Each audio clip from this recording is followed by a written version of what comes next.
For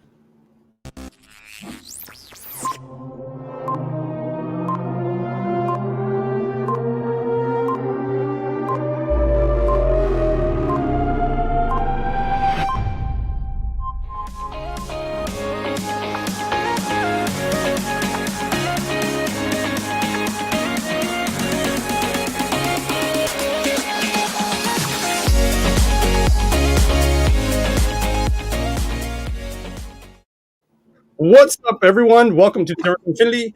Ervine's here. How you doing, Ervine? Say hello. Woo! Hello. Right, hey, Nick.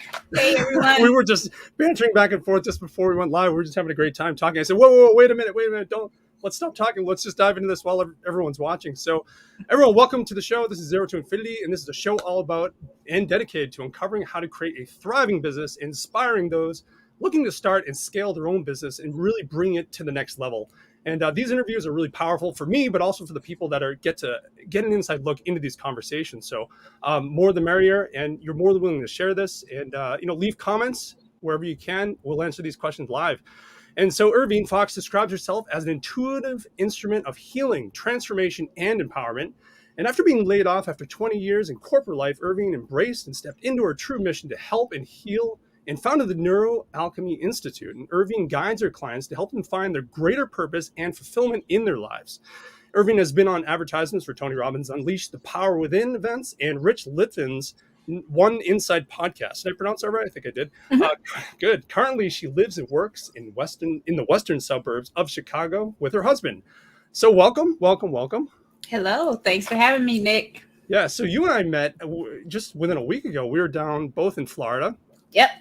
We took a trip down there to go see Tony Robbins, his Unleash the Power Within. This is the second time we've done this. And, if anyone has not gone, or if anyone thinks or doesn't know who Tony Robbins is, after this broadcast, go and Google him. I'm saying that because I've run into so many people that have, they're like, who? It's all the millennials don't have a lot of familiarity with infomercials and stuff from the 90s and today that Tony Robbins was a part of. So I highly recommend you go and check out some videos. And that's where I met you. And you were, and I don't know if maybe you can jump in here and describe like what Unleash the Power Within is, but it's basically, it was a huge place, a convention center. It was in West Palm Beach, and it was 10,000 people, giant stage. It was like just a rock concert. Totally. And of course it features Tony Robbins, but it features people that have overcome major adversities in their life or big obstacles in their life, and just showing not only like the inner game, but also the outer game, like tactically how they did that. And it was, the first time I went, it was, I didn't really know, I wasn't really diving into Tony Robbins at the time. And I did it and I was like, whoa. And so we did it this time, and just as good as the first time. So you have much more experience with Tony Robbins and that whole experience. Well, for me, the West Palm Beach event was the first time I went live. Yeah. And so I had attended virtually last year, his very first virtual event that he had in July of 2020. And that was mind blowing at the time. And I just said, oh my gosh, this is it. I'm all in. I can't wait. And I had the ticket to come to the first live event. And I said, I have to go for the experience. I've never been. And of course, as you know, this was his first time having the event in almost 2 years because of COVID and the shutdown. That's right. And the energy was just amazing, absolutely amazing. And again, I'll ditto you, Nick, if you have not heard of Tony Robbins and you're looking for some type of transformation or breakthrough or just trying to understand what's going on in your life, he will break down and he talks about different areas in your life, and it's just transformational. But even beyond that, what I loved about the live event as well is just getting to meet so many different people who are on the same journey, and maybe they don't have the same experiences, but they have the same mindset of really growing themselves personally, wanting to develop and grow and to help other people as well. And so that's how you and I got into a conversation. We just started talking. I didn't even know who you were or what you were doing, and we're just blah blah blah blah blah blah blah. And, connection is created. Totally started connecting, and Tony Robbins, he's known for I found out later, there's been people that have just been there many times, and Mhm. they always say, "Oh, it's super freezing. It's like a freezer in the place." And I saw you throwing this North Face jacket, and I was like, "Oh, that girl's super smart." And I reached up and said, "Hey, nice North Face jacket." And you turned around and you started cracking up, and that's when we started talking. But I found out around that time from people that he turns down the temperature in order to keep people engaged, because when the temperature is warm, you sort of just get too relaxed. You're not, and the Yeah, learning starts dropping. exactly. So that's where we started talking. And yeah, like you said, to reiterate what you said, there's something in there for everyone, and it's not woo woo 100%. There's a lot of tactical stuff, a lot of practical things that make a lot of sense. A Hmm. lot of us, especially the working class people in this country, we think that we got to stick to the grind and stay with it day after day, and hope and pray things are going to get better for our business or our lives, whatever things we have in our way, speed bumps or what have you. But he really preaches this idea of taking what you want in life, really visualizing it, not just writing it down, but actually have a vision for what that life you want is in your mind, and then making that decision as quickly as possible. Yes. Right. And And putting it into action right away. yeah, Immediately you decide, commit, take action. yeah, You that's go right. home, you you leave with those commitments and you go home to implement. Yeah, yeah. And so the practicality of that sort of line of thinking is that he makes a great point, is that when we make a big decision, we mull on it. We sort of let it simmer for a while, right? And it Mhm. by the time we make the decision, we say, "Man, why didn't we make that decision before? Why Yeah. did we wait so long?" Yep. And so part of the foundational part of what he teaches is that decisions should be just come you should come to that decision as quickly as possible Yep. and make it, because 9 times out of 10 it's going to be the right decision if you've been feeling about it, but just make the decision quickly Mhm. and get on with your life. Yeah. you The know one whether piece and the one piece to add to that I love is when you're in your head, you're dead. Yes, Your heart, yeah, that was good. when you're in your heart, you're smart. Yeah, And usually what we want first is really, if we come from here, yeah, come from our heart, we're making the right decision for ourselves. And like you said, mulling over a decision, we're in our head thinking, well, what about this? And what about this? And then you start talking to other people and they're like, well, I don't know if that's a great idea. And maybe you shouldn't do that. And blah, blah, blah. And next thing you know, like the opportunity is passed, the decision is passed, everything is passed. And then it's even if it maybe comes back, hmm it's much later, or you may have just missed out because you didn't make the decision and move quickly on it.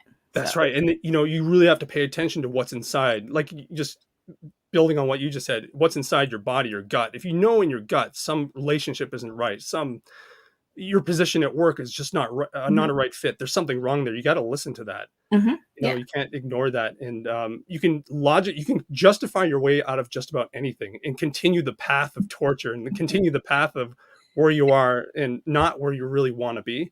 And Oh, yeah. a lot of people, you know what I mean? Oh, It's I know that. yeah, yeah. So Overanalyze yourself until you just, oh, well, okay, whatever. I'll deal with it another day.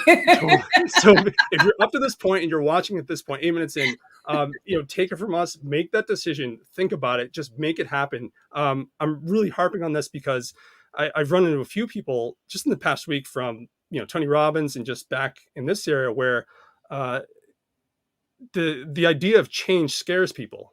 The idea of, I love the security, I love where I am, the Yes. unknown is really scary.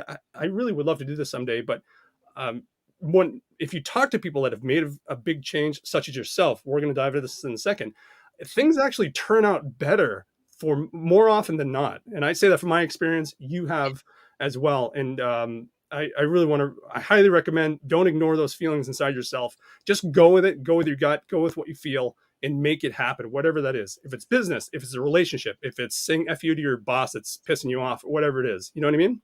Whatever it is. Absolutely. So, Absolutely. excellent. And then I want to circle back and talk about energy levels as well. But I first want to dive into your story.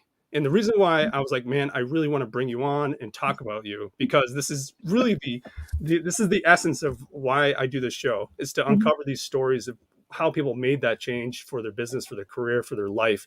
mhm. And we got into conversation, we started talking like crazy. And you mentioned that you were in business for 20 years, I'm sorry, you were in a corporate job for 20 years just about. So Yeah. can you just lay out the story for us, and kind of talk about your corporate job in that transition into your own business? Okay, sure. So for me, it's wow. Okay, it's kind of like, where do I start? Because there's so many points where I could start, but Anywhere you like. I grew up in a household where, you go to school, you get the good grades, you get the good job, get the good career, make the good money. And that's what I was taught. I was taught that's the way to go, because I didn't grow up having a lot. And so if I wanted to really support myself and stand on my own, then I needed to do these things, at least so I was taught. And so I took that route. I was naturally smart. I am. You have to own it. So I am pretty smart, and I was focused towards, how do I keep achieving? Mm-hmm. What do I don't have anyone who is going to really help me, so I have to achieve. I have to go to school. I have to get these good grades.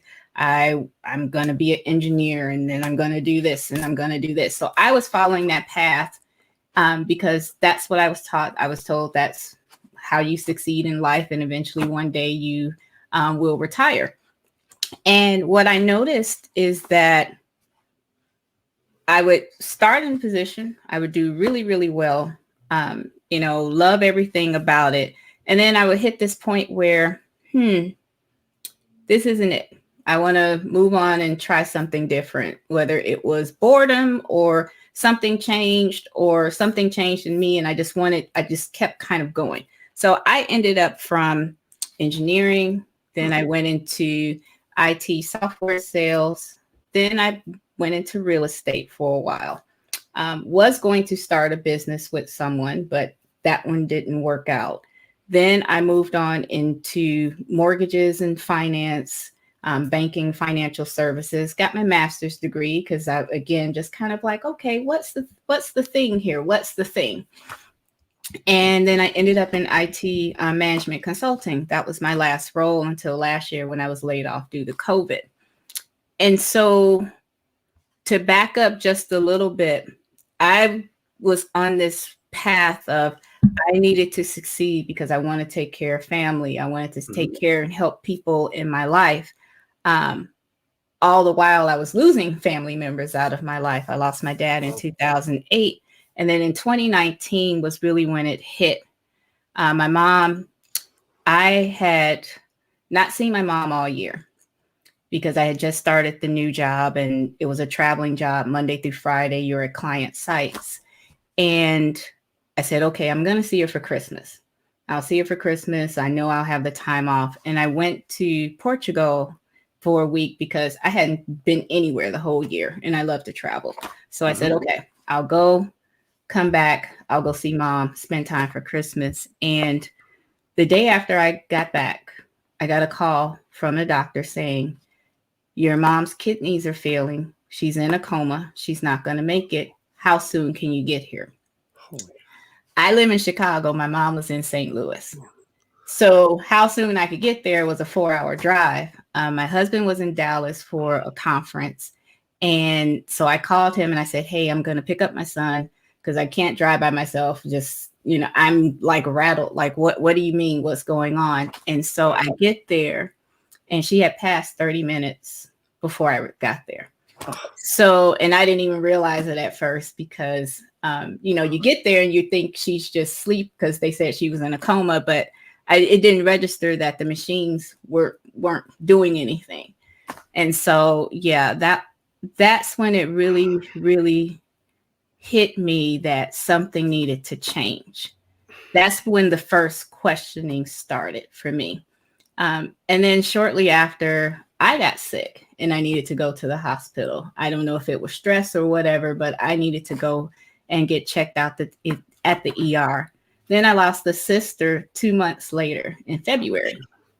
So that happened and she passed away.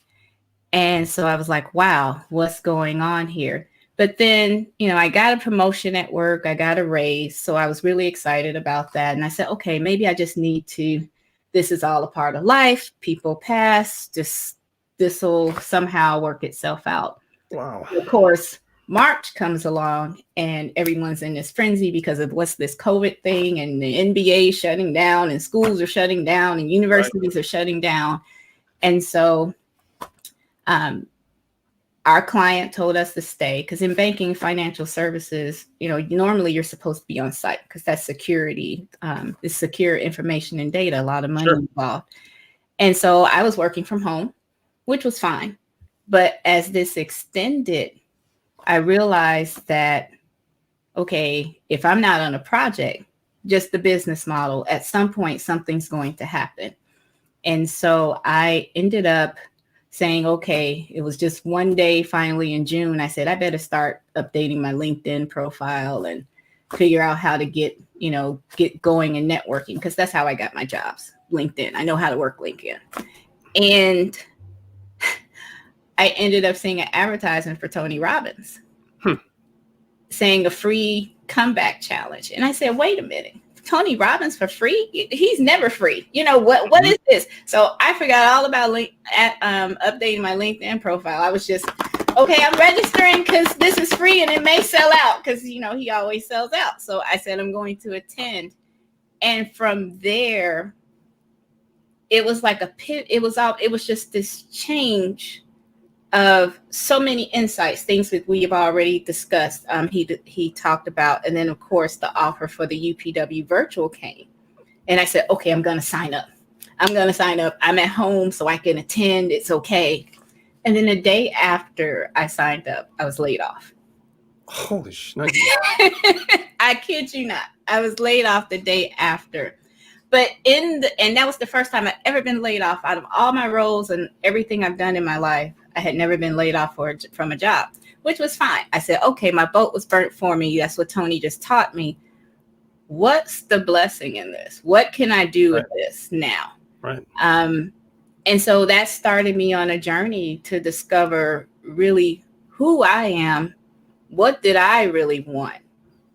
What is it that I'm really meant to do? Because I have been living my life up to this point of, okay, following the formula that everyone tells you that you should do. Right. And there's nothing wrong with that. It's just that it wasn't for me. And it wasn't getting me what I wanted in my life. And it just felt like life was suddenly like passing me by. And I'm like, okay, I'm missing family. I'm missing this. And all these things are missing because I'm trying to do all the things they tell me to do, to be that good person. But so it started a journey, and it was. So what, at the time, really it. So this new direction, before that, what was the feeling? What were you, it sounds to me like you saw the writing on the wall. Were you, and then moving into, you went to go see Tony Robbins. Did you have that sort of idea that I got to see a positive side of this, or before you sort of still in the groove of this? No. Okay. So yeah, good question. Thank you for that. What happened for me is that I always had this kind of in the back of my mind that I wasn't that happy, but I just said, okay, this is a part of life. You do what you have to do. Be responsible, be, the good daughter, the good wife, and all of that. And I just felt like, okay, maybe at some point, maybe I just need to do more self-care for myself. Maybe I need to do more things. So, I've developed this love for travel, which I still love and everything. And I just said, okay, these are my things that I do for myself, but it still wasn't really clicking for me. And so, when my mom passed away, I remember distinctly asking, I just said, you know what? I just don't know anymore. I put that out into the universe. I said, I don't know anymore. Everything I think I know, I don't know. And I just said, I'm so tired. I'm actually getting choked up now because I remember viscerally how I felt. And it was just I'm done. I'm so done. I don't know what to do. Whatever it is that I'm supposed to be doing in life, I literally had this, whatever it is I'm supposed to be doing in life. Yeah. I need to know because I don't know anymore. I don't know. And then just slowly, now that I look back from today back, you can see the breadcrumbs of things happening. The getting laid off. Okay, we got to get you out of here because that's not where you're supposed to be and you're not getting it. And then, all of the personal development, because I really hadn't done a lot of personal development. My personal development was growing my skills to be a better, career woman or whatever, and being smart, over different subjects, but not really that inner work. And so this was a new discovery and a new journey for me. And I said, wow, this is an area I really didn't even pay attention to, things in the mind and in the heart. But the beautiful thing about it was, as soon as I started doing that, it was an opening to discover gifts within me, talents within me that I didn't think were applicable to being in the corporate space, and really understanding, spirituality within myself and how my life and what I had gone through can help other people. Because, I grew up, don't talk, Ervine, you talk too much. Or, oh, Ervine, nobody wants to hear what you have to say, and da, da, da, da, da. So I never thought I really had anything much to share. A limiting belief. Exactly. And that's what Tony and following different teachings and doing studying. And I realized, I said, well, no, that's not me. I am worthy. I do have something to say and to share, and I can help people. So, wow. And so so there was I gotta say, wow, that the whole journey there. And a lot of people would just sort of sit and stew and hope and wish for a new job to pop up, or, man, I hope this COVID's going to end quick, and, sort of live in that fear, live in despair. But it sounds like you had that transformation. You had that, like, you know what? What's going to happen is going to happen, and I have to do it, whatever it is, for myself. Yes. And that sounds like it started developing around that time, and you started being comfortable with allowing yourself to, be yourself, that real you. Yeah. At that time. And it wasn't easy. It's almost, as they say, you peeling back the layers. Yeah. Because at first it was like, oh, I need to change my health. And so I went on this health thing, and, I lost 38 pounds, and I started feeling better. And I'm like, oh, this is great. And, but then it was like, okay, let's go a layer deeper. And let's talk about some of the things in those personal things that you haven't really dealt with in other areas of your life. And I was like, whoa, okay, this is a lot going on.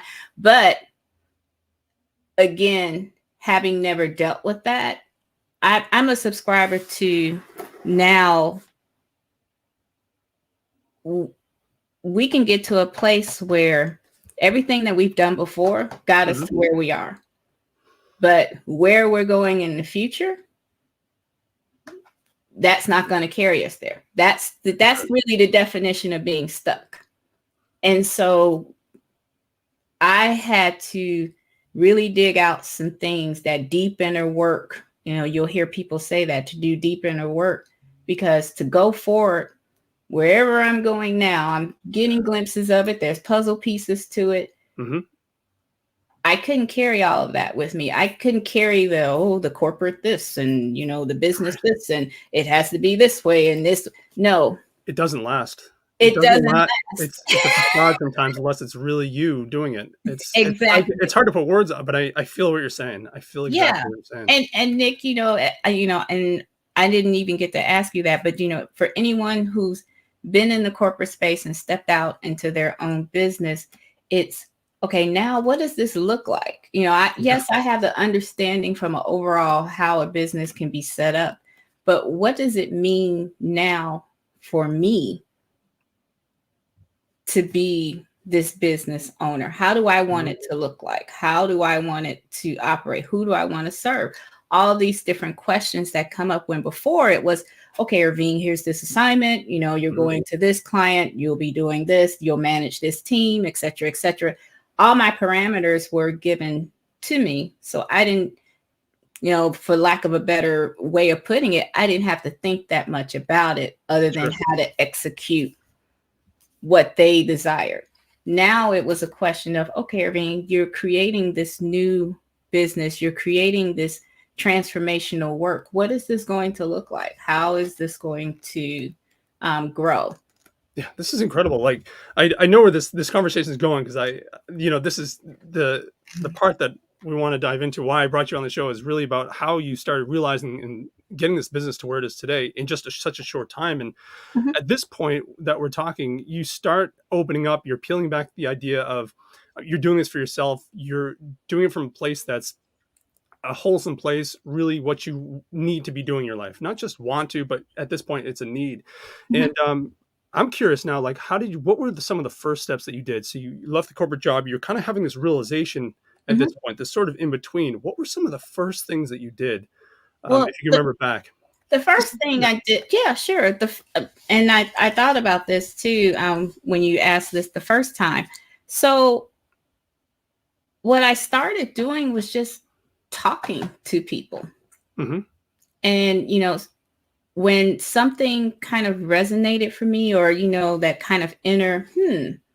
okay, let me follow up more on that and explore and ask some questions. And of course, you didn't always get the immediate answer, but the more I put out there what I was looking for, what I was thinking about, what I was doing, it was almost like a calling in of, okay, here's some resources to help you. Here are people who can help you.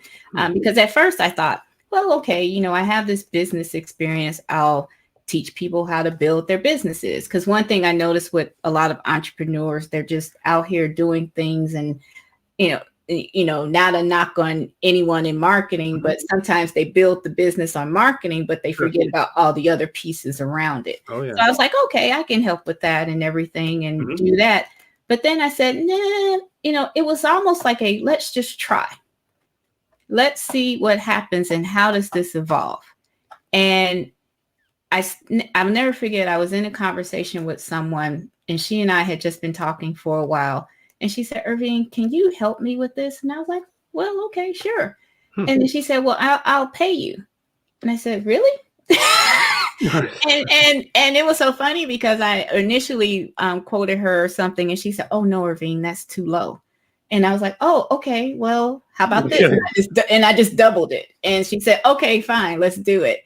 And that kind of started the journey of me just helping people. And it was weird because even back in corporate, people would come to me and talk to me about different personal things in their life that had nothing to do with work. Hey, Ervine, let's go to work or go to lunch. And I'm thinking we're going to talk about, What's the on the work menu? or the project. Yeah. And, then they're like, well, this is going on, and the kids Okay. this, and, my boyfriend this, or, my wife this. And I'm like, whoa, okay. And it was fine because it didn't bother me. I've always had a heart to help people. And I don't like seeing anyone suffering, especially I figure if someone's come to me, then there must be a reason. I have to help them at some point with something, even if it's just a small conversation or we're working together for a year. I'm helping them in some sort of way. So if someone feels the need to tell me their story, then I'm listening, and I'm listening for how I can help them. So. And how did you start shaping your business into what it is today? And maybe you can put a sort of a time frame on things, because I know this Yeah. sort of happened. So I didn't have like some people say, well, what's your step-by-step business plan? I didn't have a step-by-step business plan. I really just started one conversation, one relationship at a time. I love talking to people. I love connecting with people. I love getting to know people. And I never go in with oh my gosh, you're going to be my client, and this is how I can help you, and this is my 10-step program. That's the furthest thing from my mind. Some people have become my client that I didn't even expect. And then there's some people where it may have taken them a while, but then suddenly one day they're like, oh my God, Ervine, you're the one who can help me. Oh, okay. So it just kind of organically evolved into that. And I've done a couple of trainings, and then I made an offer where it was like a group type of training. And that was really good. That helped, that worked out as well. But really, I've started just kind of organically, just one conversation at a time. Do you need help with this? Or do you want help with this? Or people just contact me and say, well, Ervine, I really feel like you're the one who can help me. Because I just share on Facebook from time to time, or I'll get into a conversation with someone. And as we continue, they'll say, Ervine, I think you can really help me with this. That's awesome. Mm-hmm. And your business at this point has just gone on a trajectory that's great. Yeah. And so the time frame. So when you started the business until now, how long has it been? So I will say it's been a year now. Okay. The first person, when the one I said who said, okay, I'll just pay you, because I mark her as my first, even though it wasn't quite official, but I mark her as my first. So it's about a year now. Got it. It's about a year at this point. Wow. Mm-hmm. And you had you started having your 5-figure months shortly after you started the business. That was in May. Holy cow. My first was in May of this year. So about 5 months later. 5 months in. Mm-hmm. And so I know you're saying that it happened organically, but I think part of it, there must have been some sort of structure there within it somewhere. I feel like, excuse me, I know part of it is organic, but part of it must have been you knew consciously to have these conversations and to be somewhat proactive about doing the work to get it to where it is. It doesn't, in my mind. So the first one came about because I did have a group training. I had like a certification offering that I put out, and that's how that one came up. But I've only done it twice. I haven't done it again. Since then, it's been one-on-one clients. Fantastic. Fantastic. And how would you describe when someone walks up to you or you're introduced to them, what's sort of the first thing you tell them about what you do and what your business It's so funny. I have so many different multiple answers at this point. I guess, that's one of those things that I need to work on and, hone down the, exact messaging. But it really depends on the context of the conversation. Like at UPW, a lot of people are asking what I do. And I said, I'm in the business of transformation. And that's what I do. And then, if someone asks more, then, I would tell them more. And I said, I do energetic healing. I do this and that. Then other people, I'll just say, oh, I'm a transformation coach, because that's what they want to hear. So or sometimes I just go with the story and I'll just say, how someone can get to a certain point in life. I'm really talking about myself. And I say, how someone is doing all the things in life, they're doing everything right, but they feel like they're not fulfilled. They feel like there's something greater coming, but they don't know how to move there. I'm the guy that helps them get there. I co-create that journey with them, and I help them see themselves standing in the next level. So that's, it just kind of comes up in different ways in different places and shapes. And how would you describe some of your clientele? What sort of things? The majority has been women. Okay. They all have, they're amazing. They're all amazing. That's it. And they don't realize just how powerful they are. I'm thinking about 2 clients right now. They just do all of these amazing things. They have people who gravitate towards them. They handle their business, their children, different things that are going on. They're getting awards at work. But at the same time, there's can be a lack of confidence. There can be some things from the past, you failed relationships or, just something where they've been in relationships, they're not happy. And so there's certain areas of their life, they're focused on that versus all of the I would say the positives, that are in their life. And they really want to target and hit on what's really holding them back. So they can move forward. I have a client now, she has such a powerful work inside of her, and she's ready to go into the next space. It's just a matter of releasing and letting go of some of those limiting beliefs, and then also just realizing and stepping into who they truly are. Because once you align to that and because some people say, oh, I just have to believe. I say you have to know, because knowing means you don't think about it. You just act and you go, and you can distinguish and discern when something is against. You say, no, I know that this is my next move, and so that's where I'm going. And if it's not in alignment, that's not for me. Yeah, for sure. And how much do you talk about when you approach people that, sort of have that way of thinking, and they need to know it, they need to feel it, they need to see it? How do you get that point across to them? What's a little bit of that's part of the journey. That's part of the work. It depends on it, because I also don't do, some people say this is my 5 steps to your breakthrough, and I don't have that. I'll have a general framework, but for each client, I take them through, I meet them where they are, and then we journey together. So it's not always the same. I have different modalities and techniques that I use too, because I do things energetically, I do things mentally, emotionally as well. So holy cow, that is so cool. And just going back a little bit, did you always know that you kind of had this talent, or did you? I know you kind of said that it was underneath. Yeah, so that's the okay, we're going to go a little woo woo here. Let's go woo woo. Let's go woo. Hopefully your audience isn't like, oh shoot, they hate the woo woo. They hate the woo woo. No. I've always been a lucid dreamer. Oh yeah. I thought everyone dreamed the way I do. Everything that is here, I see that just as clearly as when I dream. So, that's always been the case for me ever since I was young. I've always been a little bit clairvoyant, a little clairaudient, clairsentient. I'm not psychic. So, people start asking me what their future is. No, I can do that. And I saw different things growing up, but because I grew up in a religious family, if I shared those type of things, they would say, oh, the devil got her. We got to get her, get her. We got to get the demons out and stuff like that. So I learned very quickly not to bring those things up, bring that side of me up.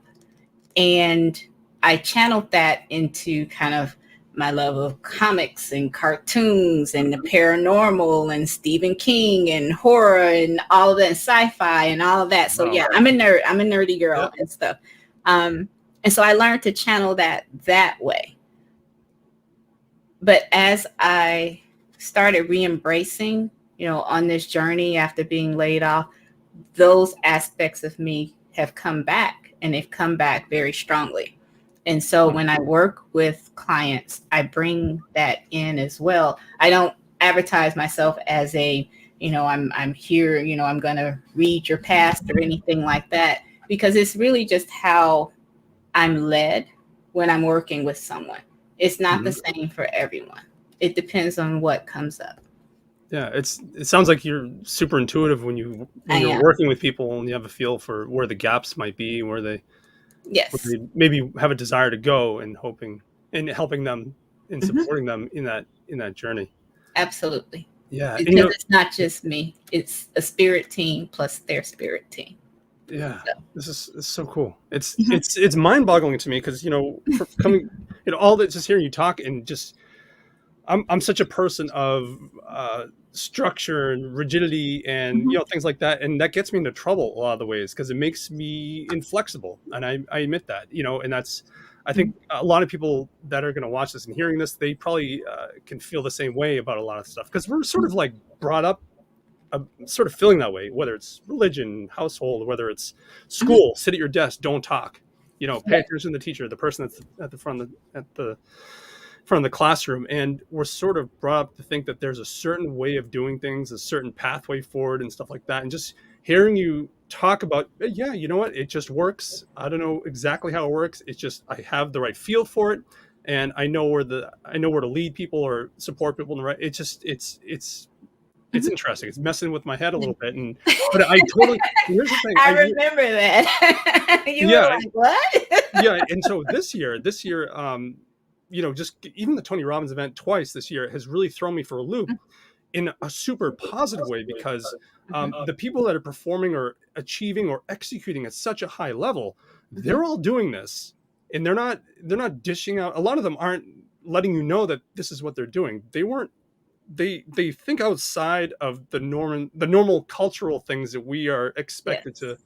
follow, and they're doing this stuff. They're doing their inner game. They're doing their energy work. They're, the all the stuff, even lucid dreaming that you were mentioning, Yeah. all that stuff. Super mathematicians have had inklings over history about Mhm. throwing the chalk at the board back in the early 20s or 30s, trying to figure out a theorem and going to sleep and having a lucid dream about it because their mind's just running, and then waking up and solving it the next day. This stuff is not, it's not it's not whimsical. It's a practical part of Mhm. who we are as people. Yes. It's something that we really can't ignore. And if you think about like Tony Robbins, or you think about, or even the book The Secret, or if you've read that, or Mhm. Mhm. those books, they talk a lot about you know really digging deep into who you are, what you want, where you want to go in life, and just like, I'm going to repeating what I'm saying earlier, but just really focusing on that, because you're not going to want, the last thing you want to do is wake up when you're 90 years old and somebody asks you, so do you have any regrets in life, or do you have anything that you wish you had done differently in your life? Mhm. And you're like, oh shit, I really wish I had just listened to my gut and had gone that direction, or had Mhm. done that, or had made that decision a little bit differently. Because Yep. we, at this point, most of us believe that we're going down this path. This is we're going down this way once, and we really have to make the best of it. And the Mhm. best of it is not going to come from the structure that people have already predetermined for us. It's really going to come from carving our own way Mhm. into this life and through this life experience. Right. So I really, I'm starting that anyway. It's the whole idea has really thrown me for a loop, just coming full circle, seeing Tony Robbins on stage, who's wildly successful in business, not only just for the way he teaches in his programs and things like that, but he runs, I think it's 105 different companies. He's making $6.5 billion. He runs them, a lot of them not directly, Mhm. but he has a decision making powers in most of them and things like that. So Right. um, yeah, the people that are able to do this at a high level are balancing both the ethereal side of things, I don't know what the right term Mhm. of it is, and the tactical side of things really well. Yeah. And so, yeah. Anyway, Yeah. that's a long way of saying Oh I no. feel you. Oh no, and it's wonderful. I've started calling it. I heard one of my spiritual teachers say, call it intuitive intelligence. Okay. Marrying together the intuitive aspects with intelligence. And the other piece to key on as well that I had to learn when I finally just said, you know what, I'm going to let go. Yeah. As I started really going deeper into my own spiritual, journey, and my own inner responses saying to let go and to really trust the universe, because our mind, our small mind, just we just know what we know based on the past, based on what we've learned. Um, but the universe is infinite, Hmm. and there we have so much more resources to our disposal that are here. They're here to help us. And I kid you not, Nick, um, when I had like a $10,000 day, not a month, a day, it was kind of like it wasn't okay. I followed this funnel and I did these marketing things and I did all of this and I lined this up and I did this. It was from a conversation that I had through being at a training. And because I spoke to someone and she appreciated that I spoke to her and talked to her about some things, and she wanted to give me some gifts for my birthday. And next thing you know, we have this conversation and she's writing me a check like right there at the table.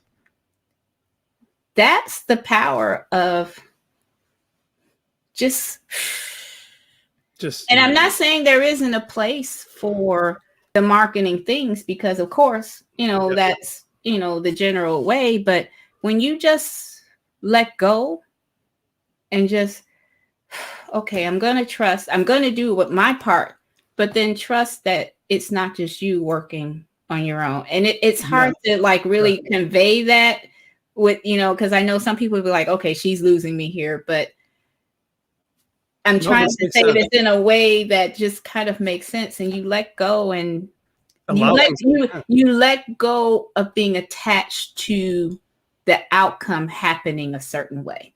That makes sense. I had to learn, set my intention and non-attachment. The non-attachment piece is so key. Huh.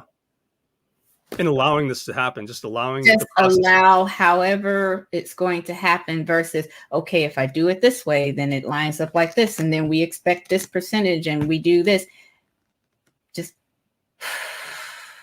I put this out here because I'm planting these seeds, because I'm doing this work, it's going to come. And it's difficult for people because it's letting go of control. It's letting go of having to know that this is going to happen at this particular time and date. And again, I know there's a place for all of that, but we're talking about kind of the wider perspective. There's so many different pathways and avenues. Yeah. Well, then go certainty to that. Right? Sorry, say that one more time. I said, no, I was just saying there's so many pathways and avenues that open up once you allow these things to happen. Right. And the biggest thing is certainty. We crave certainty because we hate, ultimately, we don't like surprises in our life. We like surprises, and, if they're cool gifts, but surprises in our life, in our, our security, we're very, Right. You want to be able to say, okay, I know that in 90 days, this is what I'm going to have because this, and this, and, because this bill has to be paid, and this, let's just break down the truth of it for people who are listening. Everyone's worried about things financially. They're worried about things, okay, I got to take care of my kids. I got to make sure this is taken care of. I need things to be certain because this has to happen a certain way. And so it can be difficult to operate in a way where you don't have everything laid out. Yeah, absolutely. And trust me, I know. Because even I had to be like, well, okay, wait a minute. I don't know about this. Yeah. And I just want to reiterate your point. A $10,000 day never would have happened if you were destined to find the next corporate job. Let's just be honest about that. Yeah. No, no. And I've made good money in corporate and in real estate, but I've never made that much in a day. Right. And so what do you, please tell people if they're sort of having a little bit of like, man, I really wish I could start this business, or I really wish I could just say, screw this job. I'm tired of this thing. I've been here for this many years. What can we say to them I'll just let you go for it. All right. I would say go within first. Okay. Get real honest with yourself on what you want. Don't think about, the kids, the spouse, the parents, whatever, those responsibilities. Just get real honest about what you want or what's calling to you. Once you do that, then decide. You need to make a decision of, am I going for this? If not now, when? What is it going to cost me if I don't continue to go for this? Am I really happy being unhappy? Because you need to be honest with yourself first. Are you really happy? And, regardless of the responsibilities, because I promise you, the responsibilities are always going to be there. But just because you make a shift and you make a change doesn't mean that you won't be able to handle what's in your life. If you were giving it to you, you can handle it. That's what I believe. I know that now. It's just that you won't be able to do it with your conventional mind, with your conventional way of thinking. If you're ready for that journey, it's a beautiful journey. It's exciting. It is. It is. It's exciting. I will not change. I will not go back. Mm-mm. You touched upon something that I think is really important, and digging deep within yourself, but saying to yourself, can I see myself in 5 years doing the exact same thing? And that's torture. You really have to drive home the pain of experiencing that, not just Yeah. saying it to yourself, not just saying it out loud or writing Yeah. it down and Yeah. hoping and wishing it's going to come to fruition or come to life. That decision is going to magically come. It won't. You really have to dig down and experience the pain of what it's like to stay where you Mhm. are and not where you want to be ultimately. Yeah. Yeah. You have to shock yourself. It's part of the process. It really is. You really Mhm. have to shock yourself and say to yourself, Yeah. this is can I really see myself doing this another day, another year, another 5 years? And And let's not forget the how. yeah, People always stuck on how. And don't worry about the how. Just understand what and why. Once you understand the what and why, and you make the decision that no matter what, I'm going to make it happen, I'm going for it, the how will show itself. Because the how, again, if you get the 10 steps, you've limited yourself to all the other possibilities in which this could happen for you. it makes a lot of sense. That's the danger of, I always say, okay, put in a framework of, okay, I know that I'll have to get clients, obviously, or I know that I need to somehow put my message out here. I don't know how I'm going to do that. And yet now here I am on a podcast. Didn't have that on the plan. I know that, there's certain things I have to, manage my money and things like that. Those type of things. But if you're looking for, okay, this, then this, then this, then this, those things will come. The how is just a small piece. Like Tony says, 80% is psychology, 20% is the skills. That's right. The skills that's the easy piece. You're taught in corporate that, the hard skills is the hard thing, but that's not hard. Anyone can learn a lot of the hard skills. It's those soft skills, the things that's here in your mind and in your heart. That's right. Get right within yourself and know yourself so that as you go along on this journey and keep your why as your compass to what you want. That's the key. Yeah. So if I understand you correctly, so I understand, have a broad sense of direction of where you want to go. Don't get so focused on the small nuanced steps, because if you're not going to hit those steps, you're gonna feel burned, and it's not going to allow you to be flexible and move in a direction that's going to pull you in the right direction, whatever that is. I know we're talking sort of very, very abstract here, but it's true. I mean, yeah, it's true. And even then, when you said, kind of what you want, like, I still don't know the full end picture. Like, as I go along the journey, it's kind of like, okay, I'm working with people. I know that this is my desire to help them. I've added the energy work, and, I'm working with people and they're really excited about that. And I know that at some point I want to have something where, it's more of a learning center and people can develop themselves, because I'm about empowerment. I'm not about people being dependent upon me.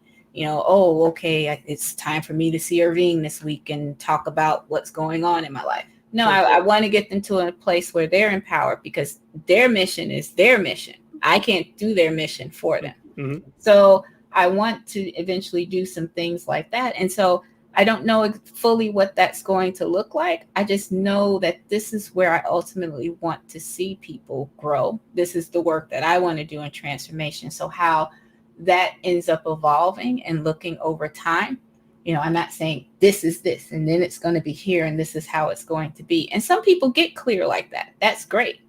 I'm still creating and developing. So my reason why I say that is because for some people, they'll say, well, okay, all right, Ervine, you said don't worry about the how, and okay, fine, but I'm still not even quite clear on the full what. Okay, get a idea. You know that you don't want this. Don't focus on that, but you know that there's something. Just try. Just go out there and try and let it evolve. A lot of us are also worried about failing. Oh, what if I fail?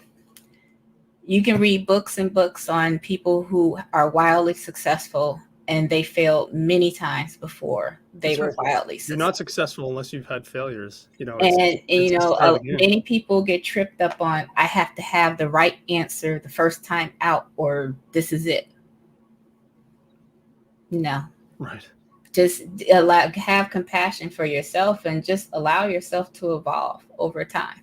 Yeah. There's very few people who have started out in one area and then that's what they stuck to, the whole time throughout. Everyone evolves, everyone innovates. Innovate is the word. You have to innovate and pivot.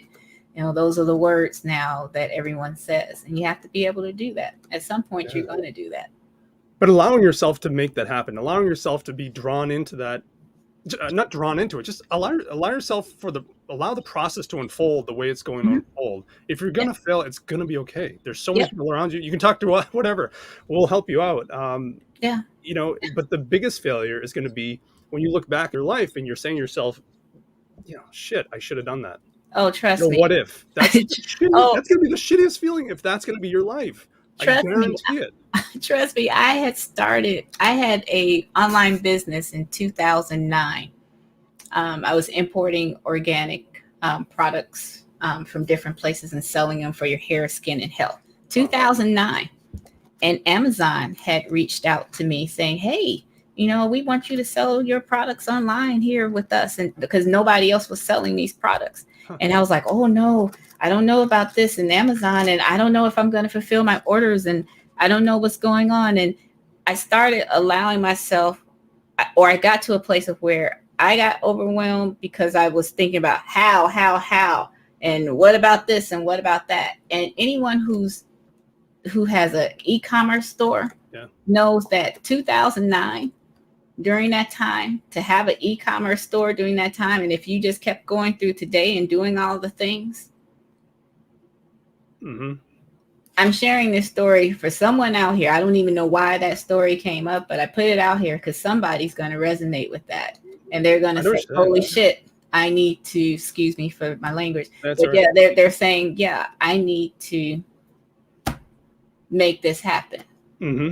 How many, we can all doubt ourselves. We can all, try to run back to the comfort of safety. But at some point, you're going to either get pushed, or like you said, you're going to get to a place where you're, laying in your deathbed saying, wow, I wish I had.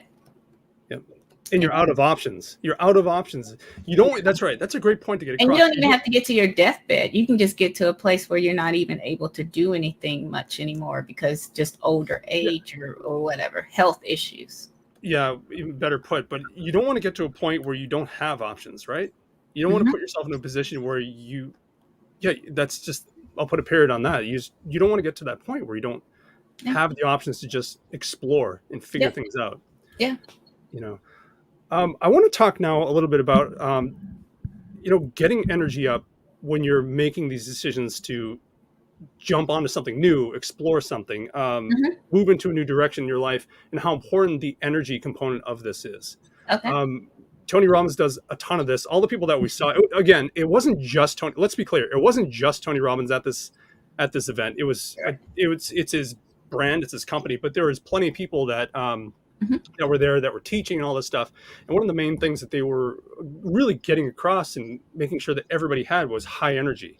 Yep. Because once you get those endorphins kicking in, your mind just gets a lot more finely tuned into making decisions and not festering and not sort of sitting and wallowing in what could be, or the fear, or wondering what might happen or something like that, or the uncertainty.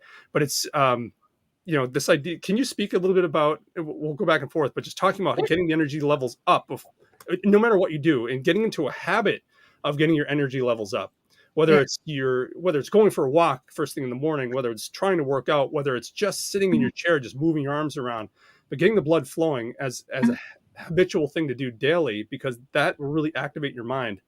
And I'm rambling here, but go for it. Oh no, go ahead. That's fine. That's fine. Hey, Nick, do what you do. So Tony talks about when you get into state. Yeah. your physiology. Sure. That's what you're talking about, the energy, your physiology, and Right. movement. You have got to move your body. I know that one of the key things for me when I was going through kind of my health decline and everything, and diabetes coming up, and just all types of other issues, it really hit me. I said, okay, I need to move. And it's not just the health part, clarity of mind, your blood flow, your oxygen, drinking the water, all of that. You have to do those things.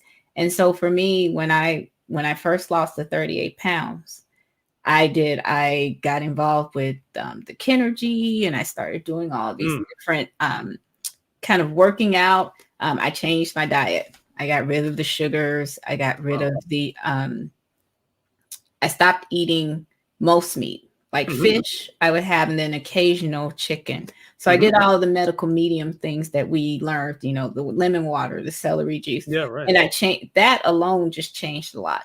Yeah. So, but you have to stay on it because I'm, again, full disclosure and truth, I gained like 10 of it back. Because I fell into my old pattern of being focused on work so much and not doing the things that I needed to do. So after this event, I've already lost 5 pounds, getting back on good for you, what I need to do. But the energy piece is so important, and not just, the moving of the body, but also just elevating our own thoughts. Because again, what do we focus on? That's the second piece. What are we focused on? Are you focused on, all the terrible things that are happening, and the pandemic, and this is shut down, and all of this, and something happened on the news? And I've never been a news watcher anyway. I couldn't tell you what's happening in the news. I get my news from my husband and other people who tell me, okay, well, that's fine. Because I just don't allow myself to get sucked into it. And then, what are you focused on? What do you want? Are you focused on what you want? Or are you focused on what you don't want? Are you focused on what you have and being grateful for it? Or are you focused on what's missing in your life? All of that is going to, because where focus goes, energy flows. That's the piece that Tony talks about. That's really key. Where focus goes, energy flows. Energy is everything. Without energy, there's nothing. So when your energy is focused on, all of this is happening, and I don't understand why this is all this, and this is terrible, and this is this, and this is that, you're focused on that, so you get more of that. It's going to keep happening. It's a spiritual principle. You're just going to keep getting more. Wherever you put your attention, you're going to get more of that. That's why one of the key things that you learn is not to focus on what you don't want. You use what you want as your guiding to pull you towards that. Because if you focus on, I don't want this, you don't know where you're going. You're just kind of like, I just know I don't want this. I just know I don't want this. But you don't know where you're going because you're focused on, I don't want that. That's right. You need to focus on what is it that you want so you can allow yourself to be pulled that way.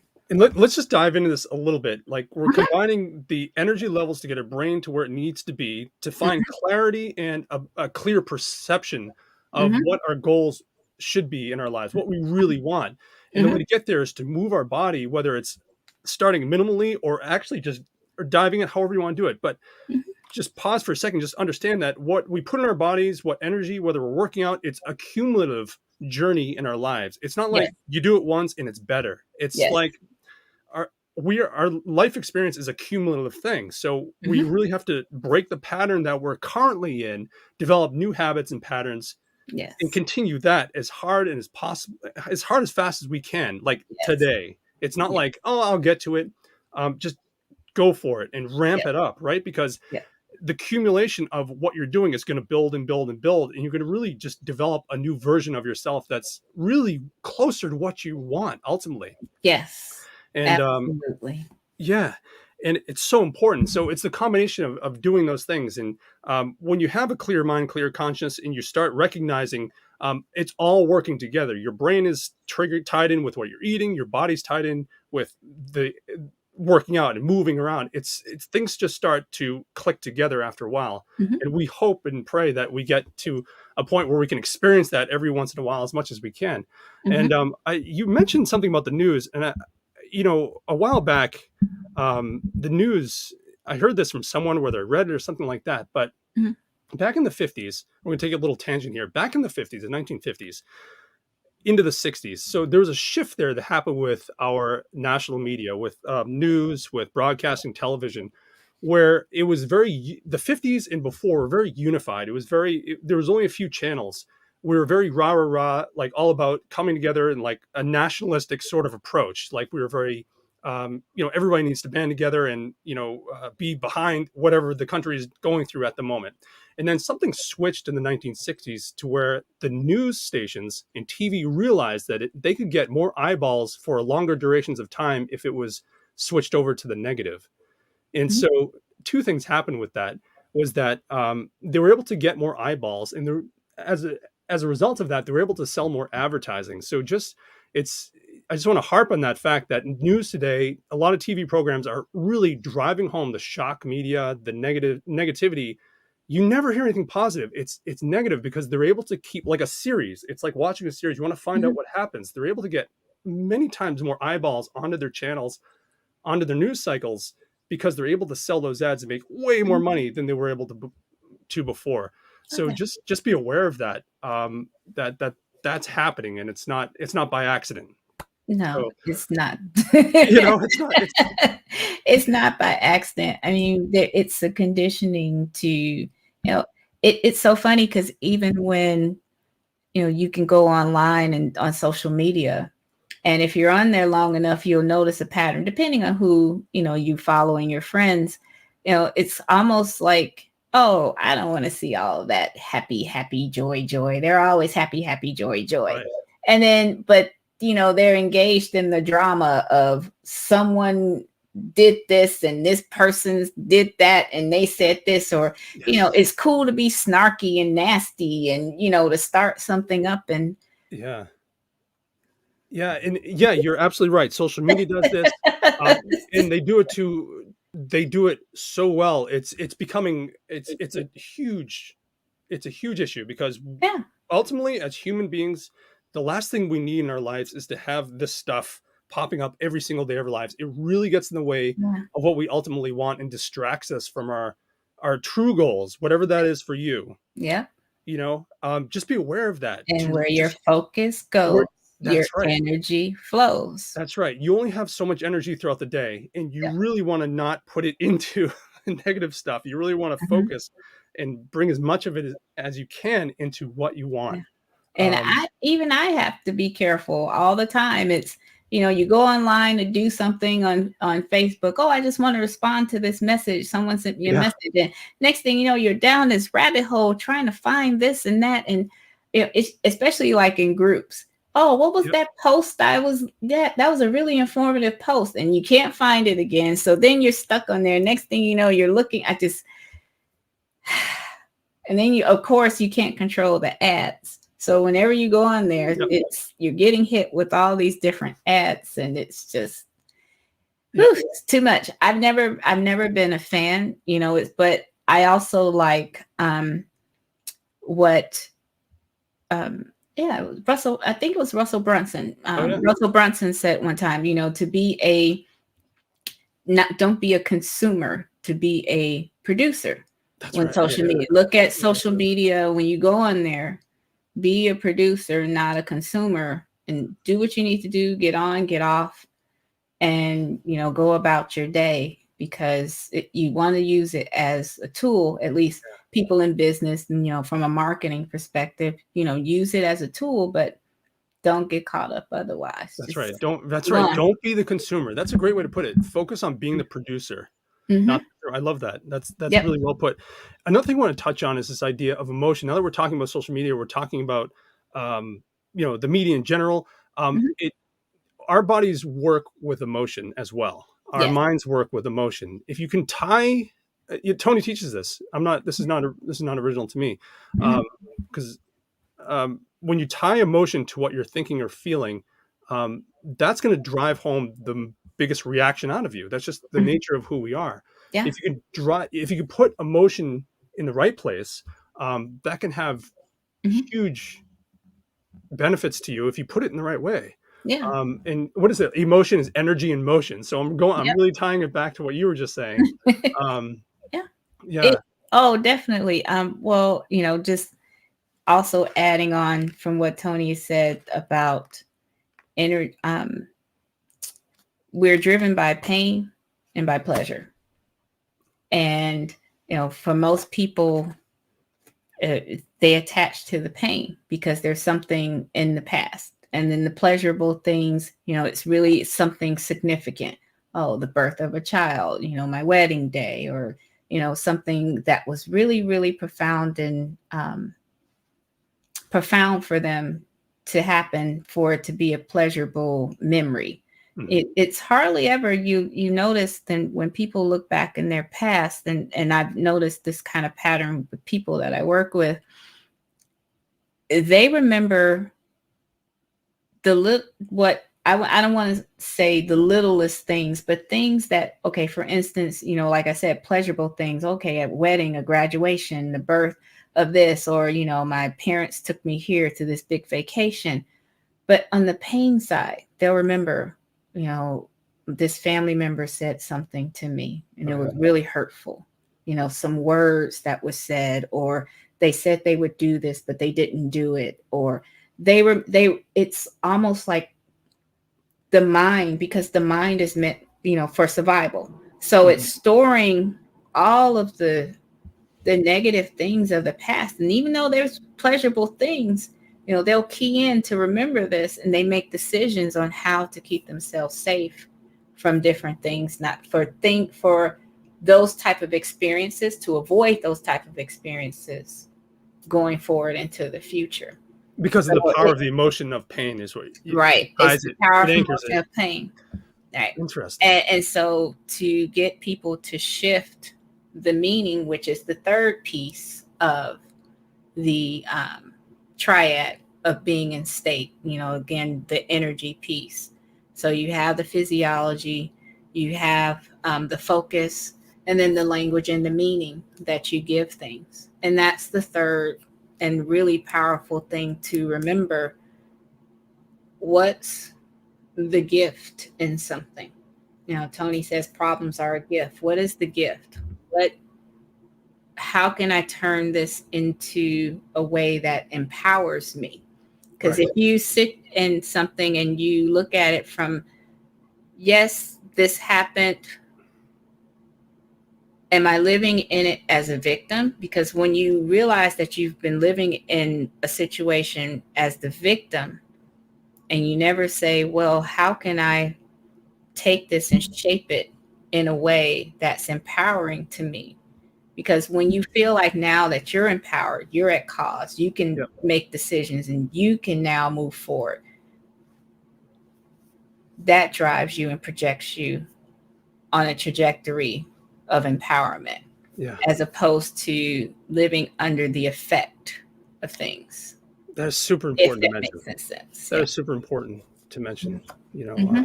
We've all had our situations in our life or something. Mm-hmm. Growing up, some bad thing, like including myself. Not a good Same. situation. Same. And if you can Mm-hmm. take that and not stew on it, not focus on it as something like, man, I can't believe this happened to me. It set me up in such a bad path in life. But you Mm-hmm. turn it around and say, what can I learn from this? I saw Mm-hmm. what that person did, or I saw what the situation was. Mm-hmm. What can I pull from that and just move in a new direction, an opposite direction, Right. and and be grateful for it. I know that Yeah. sounds kind of crazy, but be grateful for that. Allow Yeah. yourself to be grateful for that situation, for you to realize Mm-hmm. that you're able to transform what your thoughts are, what you're feeling, and who you want to be Mm-hmm. into something totally new and different and opposite of that situation or where you came from. Some of the Absolutely. most interesting people I've ever talked to or ever come across have been the people that have had, really crazy things happen, or they've done crazy things themselves, and um, yeah, they just turned it around and were Mm-hmm. able to, like a lot of people we saw last week. Oh yeah. Just huge stories. A couple of them, my jaw was just dropping to the floor. Like, Yes. and you're Yeah. like, man, I have no excuse. I have no excuse compared to Hmm. some of the stories that we were hearing out of there. Everyone has different levels of whatever it is. It doesn't matter how, whatever horrible thing or great thing or whatever it is. Hmm. Everyone is on this. We're ourselves. We're our own Right. people, and whatever it is, just use it to your advantage. Whatever you can Yeah. say. You know. And it's so true. It's not to negate the experience, because we've all, myself included, I have multiple different things that have happened to me. Yeah. But again, how do you shape that and transform it? Because I've chosen, especially in certain situations, how can I use what's happened to me to help others? Yeah. Sometimes there are people out there that feel like they're alone, or, that this happened to them and no one else understands. By you sharing your story, whatever that is for you, or me sharing my story, whatever that is for me, you know, that can help someone and maybe just give them a spark of, okay, this person has been through the same thing that I've been through, and yet he have changed this and transformed this into a way that not only just empower themselves, but to help other people and empower other people. Yeah. That empowerment And piece is. so, Yeah. and that's what I remember, because for me, I'm a believer that we're all one ultimately. Mhm. And so we're here together to help and support other people. Yeah. And we're not islands amongst ourselves. Yeah. Hmm. That's so true. There's plenty of research, that came out that was kind of pushed aside. I read this book recently, coincidentally, called "The Field" by Mary McTaggart. You can look Okay. that up, but Sure. man, I love reading. oh yeah, blew my mind. I actually bought this for my dad. He was interested in reading. Ultimately, couldn't read it, and Hmm. because of his eyes. But I said, just recently, I just picked up the book, and it's amazing through even in the 20th century.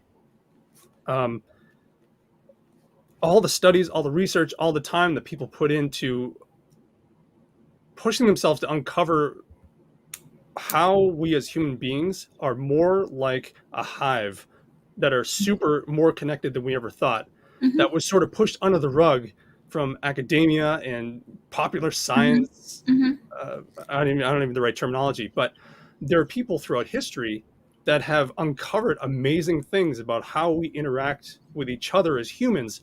Hmm. That'll blow your mind. And it really, when it's boiled down, you break things down, it comes down to energy and the way energy Yeah. is.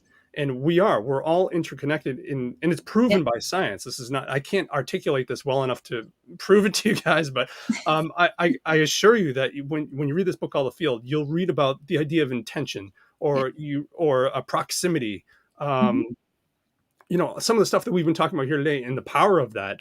Yeah. It's not all nuts and bolts. It's not all books and pens and writing thing, whatever that is. It's really, it comes down to the energy in the way it flows or the way it doesn't flow. Yeah. It's mind boggling. I can't believe I'm even talking about that. I'm blown away. I can't believe we're talking about this I side of love things, it, but because this is my space. I'm like, I know, okay, Nick, I'm feeling you're everything feeling that it. you're So yeah, saying. it's blowing me away. And this is, It is. this is rooted in Well, science. Yeah, go for it's it. all about our own frequency and our own vibration. Yeah. When I started this journey, just sharing very quickly, I was at a point where, and this again, starting my journey of what to do next. I mean, I felt like I didn't even have any friends or anyone to really talk to really share what was going on with me. A lot of people who had been in my life before, they were no longer around, or Yeah. I just felt like they weren't going to get it. I just knew they weren't going to get it.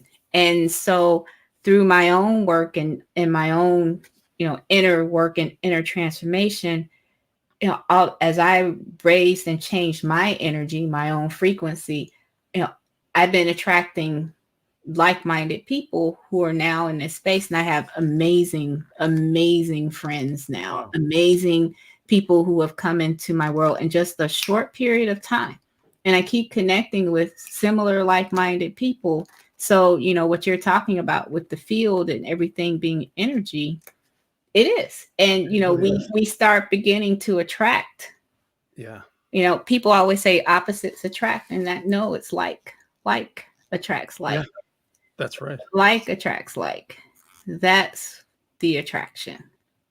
Yeah. So. It's wild. Yeah. And, yeah, check out that book. I highly recommend it. They were doing studies. I wrote it down. They were doing studies. I'm gonna check it out.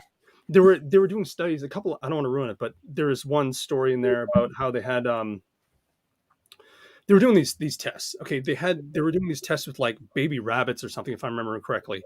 And they were all in a cage, and they had this like robot that was on some sort of algorithm that would randomly go around the front of the cage. Okay. And baby rabbits are really looking for their mothers at this point in their lives, and so this little robot that was dressed up like a rabbit was going around on a certain algorithm, totally random.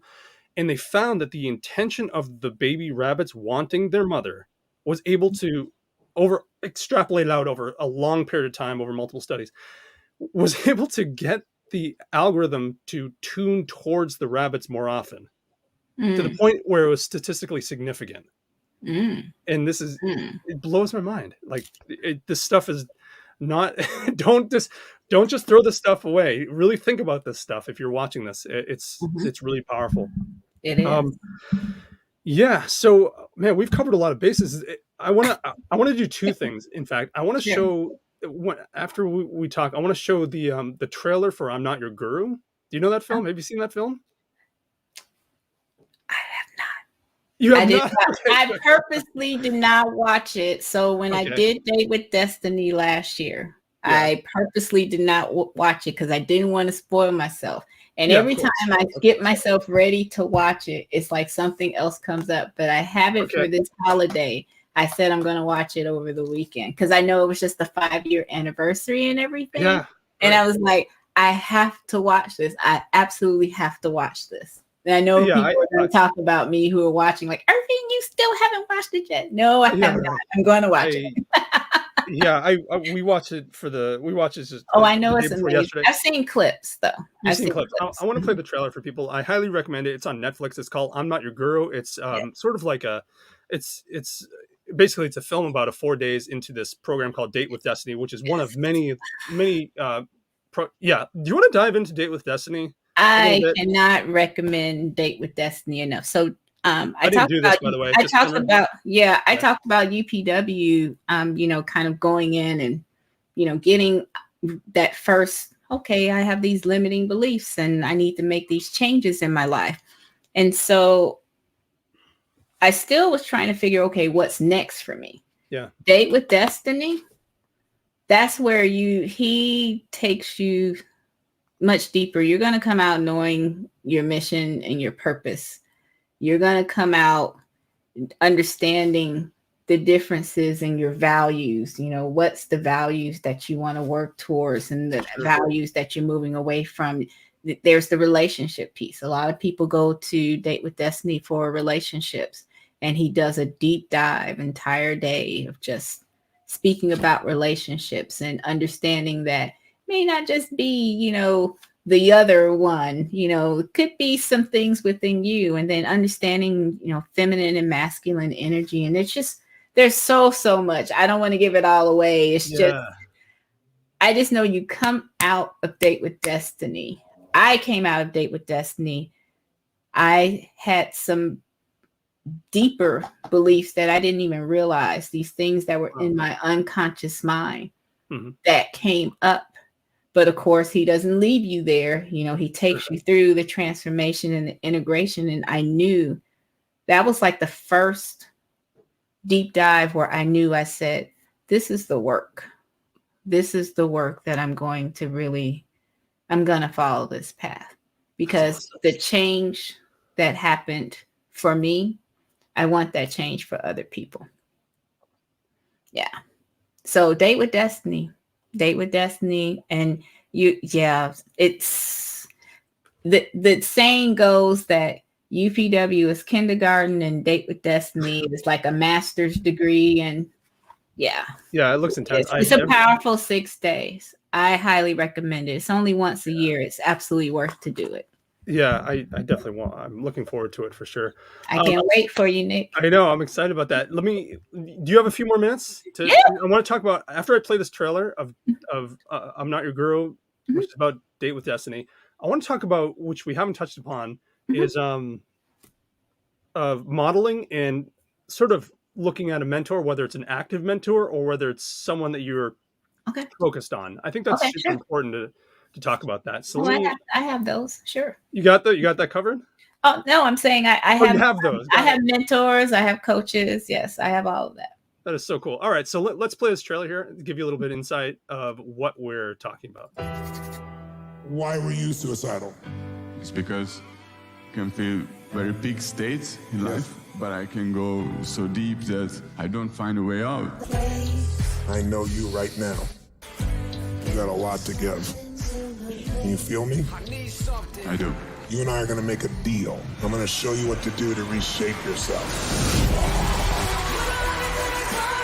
How is it that people can make lasting changes in minutes? What makes that possible? I'll have one camera on Tony and one camera on the intervention, but I don't want to screw up what you're doing. The challenge is we never know where he's going to go. I'm a kid from Azusa, California, who did not have any certainty, but I was certain of one thing, my insatiable hunger to end suffering for any human I can. Good morning. Good morning. Date with Destiny is my very favorite event, just because it covers the controlling force that controls everything. They're ready for you. They're ready. Get nervous? Is there stage fright? Like There's no stage fright. My job is to dominate the problem and bring out what's really strong. Childhood beating, Constant pain. sexual abuse. Father abandoned him. Mother was murdered by stepfather. Held hostage for 3 days. Are you ever concerned about giving the wrong piece of advice? I'm looking for what's real. And when I find it, I take that vein and take it all the way to the soul. Our entire life changes in a moment. Who gets that? Say I. Problems are what make us grow. Authenticity will lead to a rich life. Life is always happening for us, not to us. Yeah. Everybody's got their thing, and this is my thing. You haven't deserved any of it, but out of pain comes unbelievable strength. You're incredible. What did you see in their eyes? Love. How do we get love from every kind of person? I'm gonna do the right thing. I just really believe people's love and caring, if they led with that, they'd find the way. 1, 2, 3, make the sound of who you are!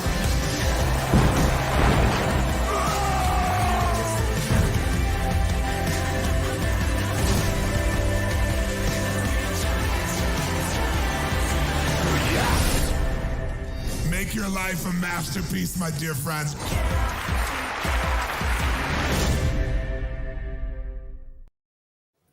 Man, yeah, I see you. I see you over there, Ervine.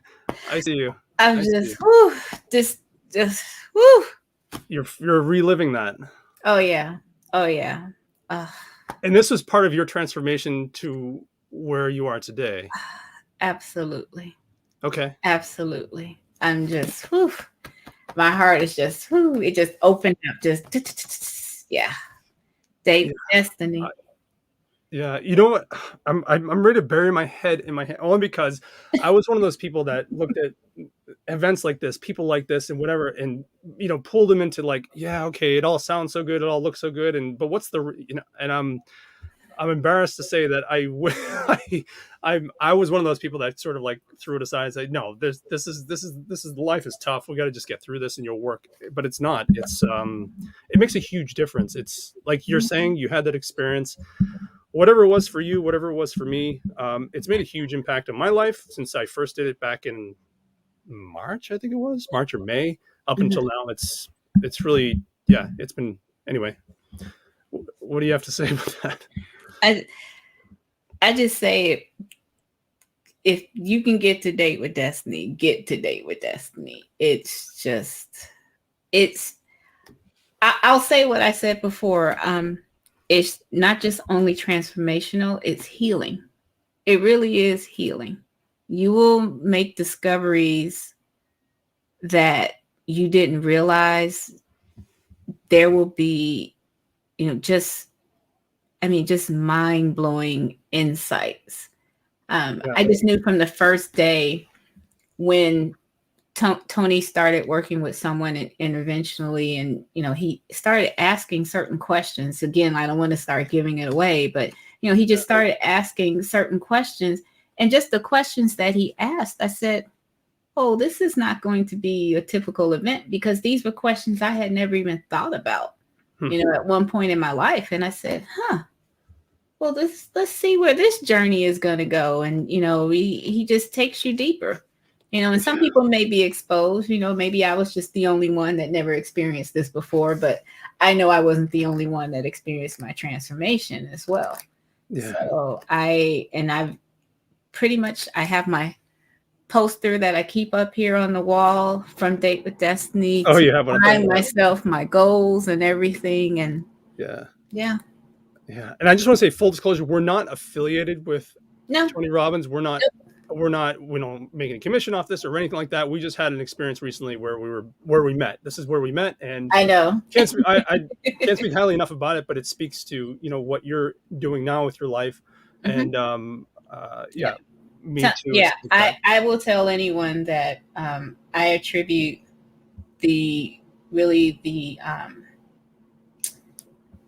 this start of this journey by making that decision to attend that free Tony Robbins event, and then going deeper and signing up for the other courses. I mean, yes, there's other people out here, because it is your decision, and you have to again begin to explore who you are and what you want and who you're going to be and how you're going to serve, because it's there's so many different ways in which you can help people.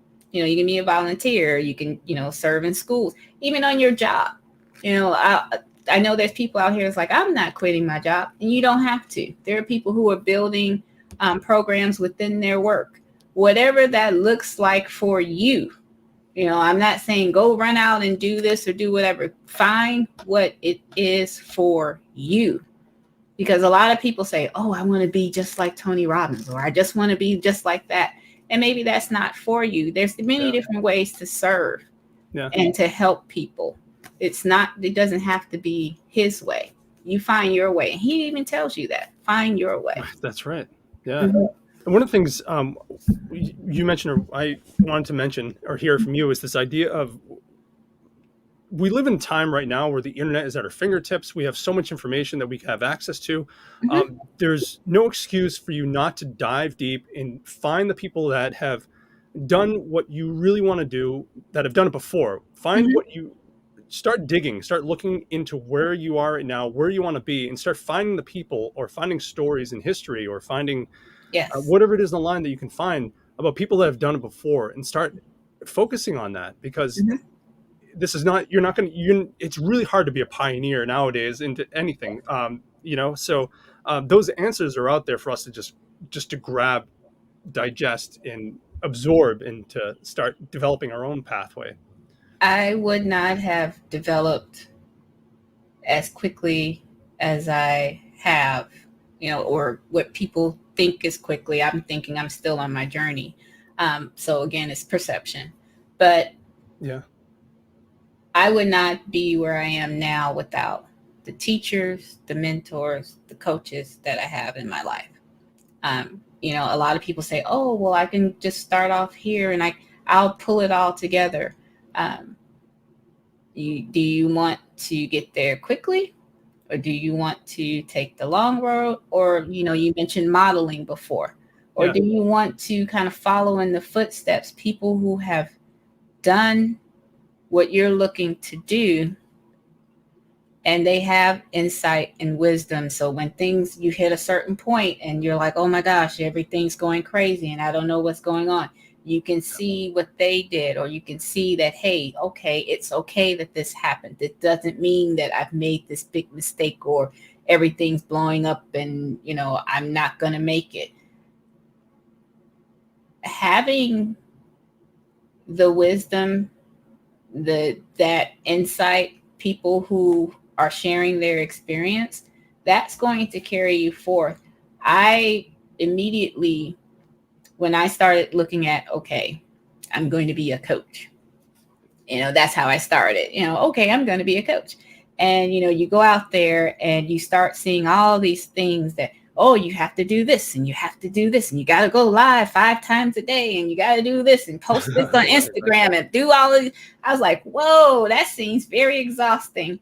I just want to serve people and work with them. Yeah. So I had to quickly find the teachers, the mentors who lined up at least in philosophy of, my own way of wanting to do things. Mm-hmm. And I started following them, because otherwise you get frazzled and you get, it's the wild, wild west. Entrepreneurship in general can be, kind of, you just so many different ways in which you have to do things. You have to do things. Yeah, exactly. That's so true. And it can be overwhelming. So for me, lining up with what I wanted and starting to find kind of the way I wanted to do things, that made the difference for me, if that makes sense. So it makes a lot of sense. So that absolutely find the teachers, the mentors, whether it's through books, whether it's through podcasts, classes, coaching, whatever level you're going to go through. If you commit to it, go for it. Do what makes sense for you, but go for it. Yeah, don't try to figure it out, or just, okay, well, whatever, and I'll figure it out. But even through Google, it's just start something. Don't just sit there and think about, meh. Yeah, search for the answers. Drop your pride, drop your ego. You're not, you really have to do that. Why am I saying that? Because I've done it. I said, I can do this on my own. All right. I know how to figure this out. It's not just see what people are doing, see what they're doing and model them. Get inspiration from them. And then you will make it your own. There's no way you could duplicate it. There's just no way. Right. And just remember, though, I will give the caveat, because this is just a peeve of mine. Sure. There's a difference between modeling and copying. Sure, yes, of course. Model, model the method, the general method. Yeah. Don't copy. Don't be a copy and paste. There's a lot of copy and paste people out here. And sometimes you have to, some people are like, okay, I'm just trying to figure things out and I'm going to put it out here. Remember, you bring your own unique touch. Model, don't copy, please. Noted. Hear that, people? That's right. So as we come full circle with our time, I just want to dive in a little bit now. What's next for you? Who do you want to work with? Where do you feel like the next door for you that you want to open is? What's happening in your mind, if there is? Well, the weird thing is the door seems to be opening for me without me even asking. So the thing for me was, okay, the push, my inner intuition, my nudge, my guides were like, okay, it's time for you to really start sharing who you are, what's your message, how are you going to work with people? So for me, my next goal right now is to create the pathways, because I don't have a website out there. I don't have any funnels or anything like that. And, I'm definitely been thinking about doing my own podcast, because as you can see, I like to talk. It's a lot of fun, I can tell you. Right. I love it, so there's different ways that I've been thinking about, but I'm also making sure I'm being very intentional about it. Oh, yeah. Because again, the way I work, I don't have to work with everyone. I just want to make sure that whoever I work with, I serve them powerfully, because there's a difference. I'm not trying to be a farm, but I want to really help people in a powerful way. So whatever I do, I'm going to be intentional about. But I think for me, my next move is to now make sure I'm creating these pathways for people to work with me and to know more about who I am. Yeah, that's awesome. Yeah, and building a little small community of people. I don't need a big Facebook group, just a small community of people, of like-minded people who are also looking to transform the world in their own way, whatever that looks like for them. That's awesome. Yeah. Just just hearing you talk, and it's just blowing my mind. You know, people just listen to this. We're talking, or it's saying $10,000 days, no website, no social media, no funnel, no, you know, this is possible. There's a difference between feeling like you're ready and just getting out there and doing it. Yeah. Taking the bull by the horns and just making it happen. Ervine wanted to work with people to make a difference in their lives, to improve the quality of their lives, to fill in the gaps where they needed it, and just be the right person in the right place at the right time for them. Mm-hmm. And she's making it happen, and people are hiring her to do this. This is not this is exactly opposite of what so many of what we assume. We need a website because people are going to be, you know, it's a bunch of hoopla, and it's not about, I shouldn't be as mean as that, but seriously, people, drop your logo right now, just forget about it. Push the website outside for now, get outside and start having conversations with people. Yeah. Right? I will say that. Have conversations with people. Get to know people. Yeah. You know, get to know people and find out how you can help them. You know, I call myself a connector. You know, I don't know if I had said that to you when we met, but that's one of the things that I do. I'm always looking at, okay, how can I help this person? You know, he's doing this. He has this podcast. He has this marketing group. Maybe I know some people. Maybe I don't know what he needs. Let me find out what he needs. And I'm always listening. Sometimes I'll just outright ask. I'll say, well, what do you need help with? I learned to be that way when I was in sales and real estate and in mortgages, because you know, you interact with different groups of people. So you have to be that way. But I also found I was just naturally that way. How can I help you be better? Mm-hmm. When you come from a place of being curious about people, wanting to know about them, and looking to help them, you're already ahead, because a lot of people are just, oh, I want to tell you all about myself, and this is all the great things that I've done, and this is the blah, blah, blah, blah, blah, blah, blah. And I'm like, oh, okay, you don't know anything about me, but you want me to work with you, and you don't even know anything if I even need what you have. Yep. So I'm always looking, how can I just like people. You know, I have friends all over at this point, and just know people all over, because I just genuinely am interested in people. So be interested. The other thing too is, it doesn't have to be an immediate sign up today. You know, a lot of people do these, you know, these 30-minute, I'm talking from a coaching perspective now. People do these 30-minute discovery calls and things of that nature. And I don't do those. I already get a feel for where I'm going to go and how I'm working with people based on the conversations that I have. But see, this is more of a longer term relationship. And again, because people want things more instantly, it's okay, well, I need to do this. And I know some people will say, oh, well, how do you systematize that? I don't have an answer for that. I just know where I am right now in this phase of my business. I want to build word of mouth. I want to work with the people who I'm supposed to help, because again, I bring a spiritual component to this. So maybe I'm not for you. Maybe it's for someone else to help you, and that's okay. Yep. I know it's a different philosophy. Some of your people may be like, "Oh, okay," but this is how working. It's working. It's going in a trajectory that's you know, a lot of people would love to experience. And this is the reason why I brought you on here. And I wanted people to see this, experience you, and understand your philosophy and understand where you're coming from. I think you're just a ball of light that's heading in the right direction. You really are. Thank you. Man, as soon as we struck up that conversation we met last week, I was like, I gotta keep talking. And I appreciate that. You know what I mean? And I really hope that we can have you on again and do this again. And this is the longest one. It flew by, and I know. I was like, I in the back of my mind, I said, oh, I don't know if Nick is aware of the time. I have the time. I'm not going anywhere, but okay. We have plenty of tape, plenty of film, plenty of tape going on. We have lots of comments. I want to just bring them up. Diane mentioned, I don't know if you know Diane. Yes, I know Diane. Yeah, hey, Diane. Yeah, she's there. We have Yura saying things, best thing ever. That's great. So if you guys are out there and you want to make comments, please leave this here.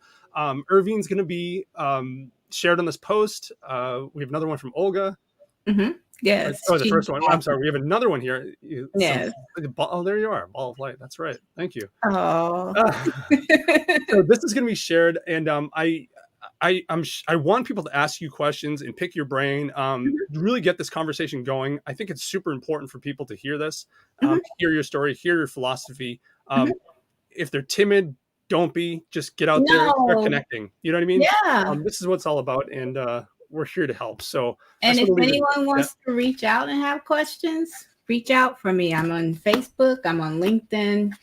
Happy to have a conversation. I love it.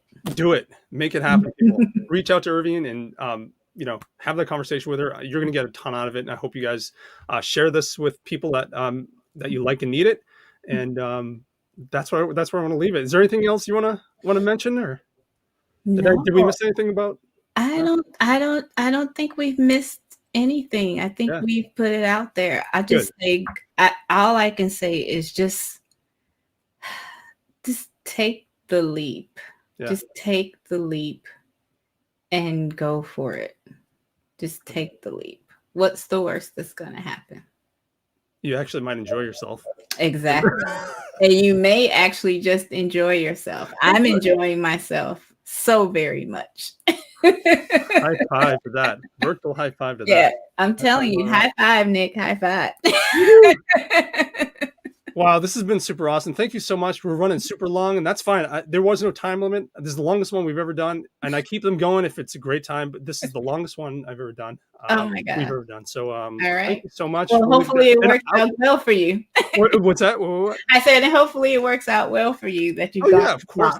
I just want to get people to hear the conversations that I have once in a while with great people, and that's just what it is. And again, this is the beauty of look how we connected. Right. Take that as an example, Nick. Yeah, that's right.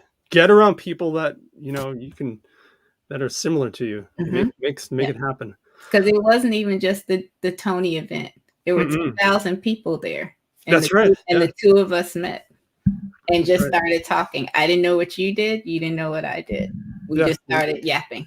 Yeah. The energy in the room was just such it's just like that. You never know. You really never know where this life is going to take you. And that's what I say, be open. Yes, you can have your strategies, you can have, this is how you're going to do things, but also be open. Yeah. Sweet. Yep. All right. Well, thank you so much. I hope we can do this again. Maybe we'll bring you back on, and we'll just see where you're at, and all that stuff. I'm sure it's going to be. I'm excited. What I'm saying is, I'm excited to see where you're going with all this, and it's just an exciting time. It really is. Oh yeah. Well, glad we can connect like be in touch. Definitely, Absolutely. Nick. Thank you. All right. Appreciate this. This was so much fun. Yeah, leave comments, share this with someone you like, or whatever you want. Let me know if we missed anything, and get in contact with Ervine. This has only been an hour, 47 minutes. There's way more to this conversation that needs to be had. So just make it happen, people. Get in contact with her fast. She knows what she's talking about. Thank you so much.